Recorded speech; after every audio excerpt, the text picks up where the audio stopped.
Welcome to the Deep Dive. You're here to get smart fast, and today, well, we're focusing on a developing situation in southern New Jersey, the Jones Road wildfire. That's right. It's centered in the Greenwood Forest Wildlife Management Area, but it's impacting Barnegat, Lacey, and Ocean Townships quite significantly. And our mission today is really to cut through the noise, understand what's actually happening on the ground. We're using news reports, official updates, pretty much everything current as of Wednesday, April 23rd, 2025. Yeah, and this is shaping up to be a really major event. We're talking potentially the largest wildfire New Jersey has seen in maybe 20 years. No, really? Yeah, based on the acreage. By yesterday, Wednesday, it had already burned something like 11 and a half, maybe 12,000 acres. It moved fast. Okay, let's get into that then. The spread and the containment, it apparently started just Tuesday, April 22nd. How did it take off so quickly? Well, a few factors came together, unfortunately. The conditions were just, primed for it. We've had this prolonged dry spell. Right, the Pine Barrens get very dry. Exactly, super susceptible. And then you add in low humidity, a bit of a breeze. You just took off. By late Wednesday morning, containment was still only around 30 to 35%. That's still quite a lot unsecured. Is there any positive news on the weather front? Anything helping the firefighters? There is, actually, a bit of a fortunate shift. An easterly wind started picking up. Okay, and that helps how? Well, it brings in more moisture from the ocean, higher humidity. Even without rain right away, that moisture really helps slow down how fast the fuels, the vegetation, can dry out and burn. So it's a definite help. That's good to hear.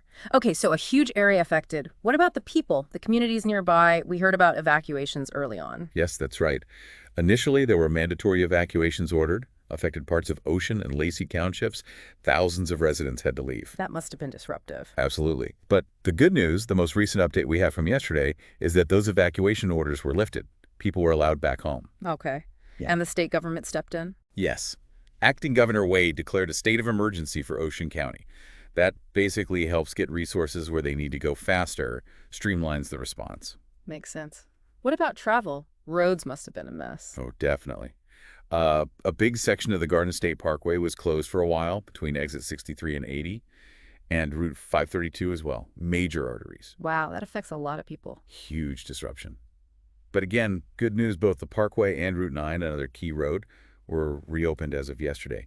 There might still be some, smaller local roads closed near the fire zone, but the main routes are back open. Okay.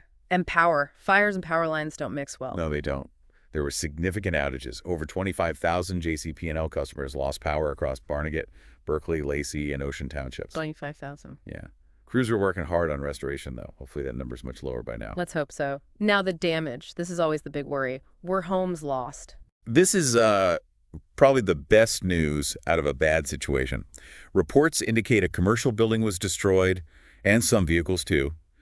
But crucially, no single-family homes reported damaged. That is fantastic news, considering the size of this fire. It really is. And even more importantly, zero reported injuries or fatalities. That's huge. Absolutely critical. So what's the plan now? What are crews focused on?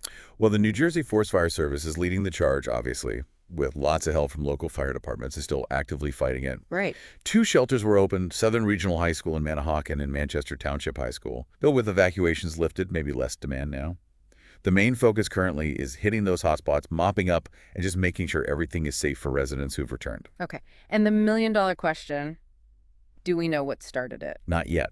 The cause is officially under investigation. Yeah. These things can be tricky. It could be anything from lightning to something human-caused, accidental, or otherwise. It takes time to figure out. Understood. And finally, the smoke. It was pretty visible, right? Very visible. A fire that size throws up a huge plume. It definitely impacted air quality across the region, and you could even see it clearly on weather radar. Just shows the scale we're dealing with. Okay, so let's try and boil this down. We've got a very large wildfire in South Jersey, the Jones Road fire. Spread fast because of dry, breezy conditions. Right. Caused some serious disruption, evacuations, road closures, power outages. But the really key points. No homes destroyed, nobody hurt. Firefighters are gaining ground, helped by a weather shift, but the cause is still a question mark. That sums it up pretty well. It's a stark reminder of how quickly these wildfires can erupt and the immediate impact they have. Yeah, so for you listening, it really drives home the importance of understanding wildfire risk and response, especially if you live anywhere near these kinds of wildland areas. And maybe it leaves you with this thought to consider. We seem to be seeing more intense wildfires, not just here, but globally. What does that mean long term? How do we need to adapt our thinking about, say, managing forests and preparing our communities for what might be a more fiery future? Something to think about.